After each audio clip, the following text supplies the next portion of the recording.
সন্ধেবেলা স্ন্যাক্স হিসেবে বানিয়ে দেখতেই পারেন মুচমুচে পটেটো অনিয়ন পকোড়া।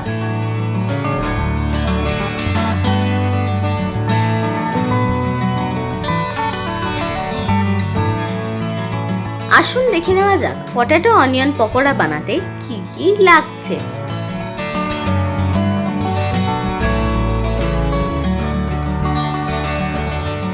একটা বাটিতে গ্রেট করে রাখা আলু দিয়ে তাতে লম্বা লম্বা করে কেটে রাখা পেঁয়াজ, হলুদ ও লঙ্কা গুঁড়ো, ধনে পাতা, কাঁচা লঙ্কা, স্বাদমতো নুন ও বেসন দিয়ে ভালো করে মেখে নিন।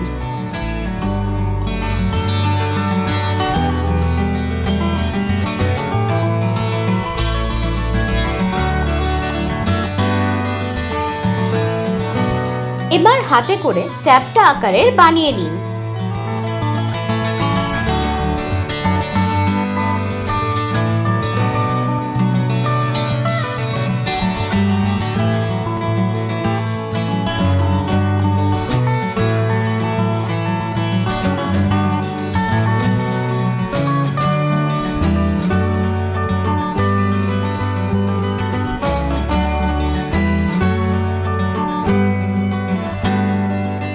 তেল গরম করে ভাজতে থাকুন।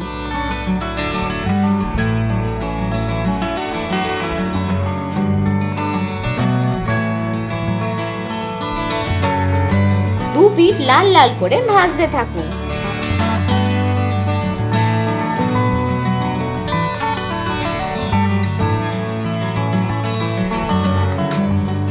তৈরি হয়ে গেল পটেটো অনিয়ন পকোড়া। এবার চা বা কফির সাথে পরিবেশন করুন।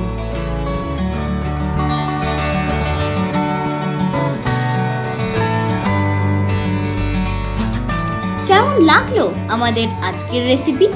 ভালো লেগে থাকলে লাইক ও শেয়ার করবেন আর সাবস্ক্রাইব করতে ভুলবেন না আমাদের ইউটিউব চ্যানেল মটন ব্র্যান্ড ঘি রান্না বান্নাকে।